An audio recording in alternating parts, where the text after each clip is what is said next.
Hi everyone, welcome back to Being Human Edition.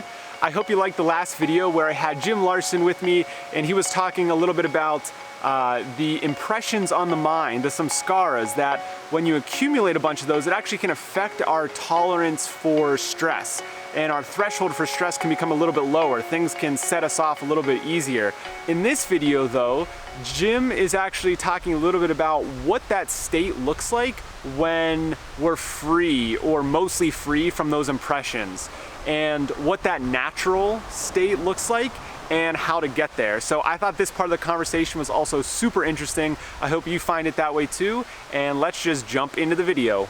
If we want to know what's possible for a human being, one place we can look at a human being that's very pure, right? Doesn't have a lot of samskaras, and that would be a little baby. You know, you look down at the baby's lying in the crib and it gives you that big baby smile. Does it look the same as an adult smile? No, it does not. No, it looks completely different, right? It's as if they're glowing. Yeah. Right? When they smile, it's like they look like a little ball of bliss. And it's because they are simply expressing what they're feeling. And that's why they look like a little ball of bliss, because they're experiencing bliss. That's their inner nature. And they can't help but express it. It's also their default state. Because we know a baby cries and screams sometimes too, but it only cries and screams when it's in pain, and which means from something real, which for a baby there's only a handful of things, right? Cold, hungry, wet, tired, and gas pain. That's what mothers have told me about the 5 things that can bother a baby. And you know, so when a baby's in pain, it cries and it screams. But as soon as you fix that, it's fed and it's warm and it's rested and that, it goes back to that blissful state.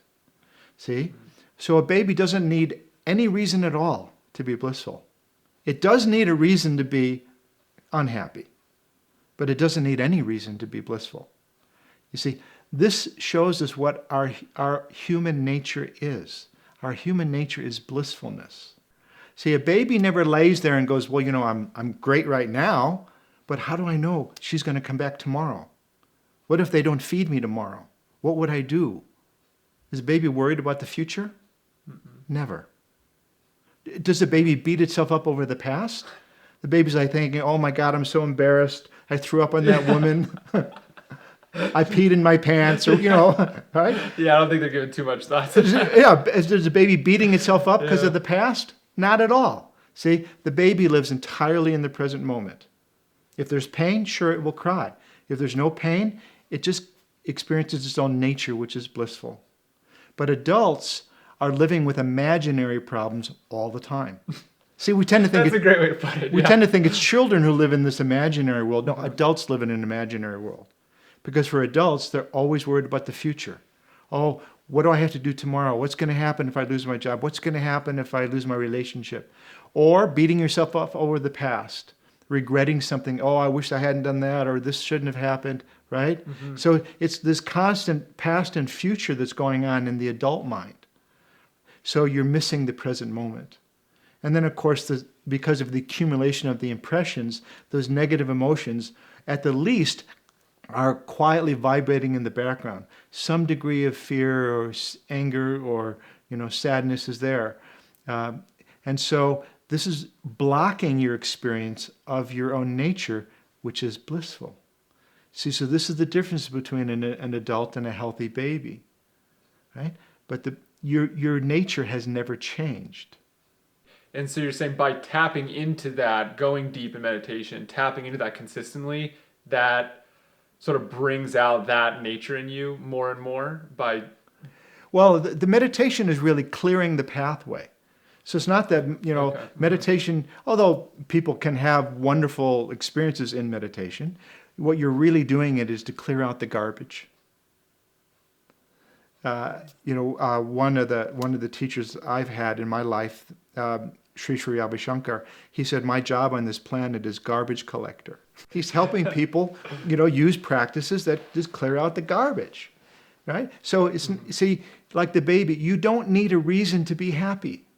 You need a reason to not be happy. So if you're not happy, okay, there's a cause. And what is the cause? Is those samskaras that have created those negative emotions in your mind and caused you to get attached to things. I mean, the Buddha said this, his Four Noble Truths. The first was, life is suffering. But number two was, but there's a cause of suffering. Okay? And it's not your nature. So if there's a cause, you can eliminate the cause. You acquire some scars. If you can acquire them, you can unacquire them. It's not your nature. I hope you guys enjoyed this little part of the interview as well. There will be more. I know some people have been asking for the long form version of the interviews in either podcast or video form. That is definitely a possibility. If more people express interest in that, I will certainly consider releasing that in one form or the other. I really have been loving all the feedback and all the support from everyone, so thank you guys so much. I'm going to be trying some different things on this channel, so we have some interviews like this, other different formats of video, maybe even try a video essay. So yeah, I would love to hear what you guys' opinions are, and thank you for watching, and you'll see me soon.